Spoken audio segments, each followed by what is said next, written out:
হ্যাঁ দাও দাও, এটা আমাকে দাও। হ্যাঁ সরো সরো, সাইড পিসিমণি সরো।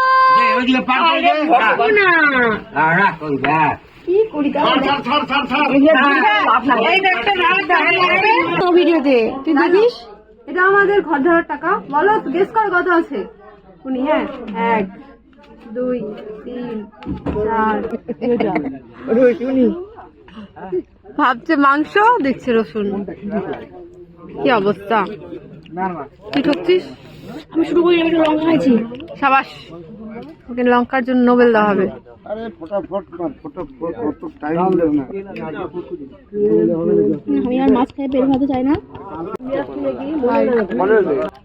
Hello hello hello, by.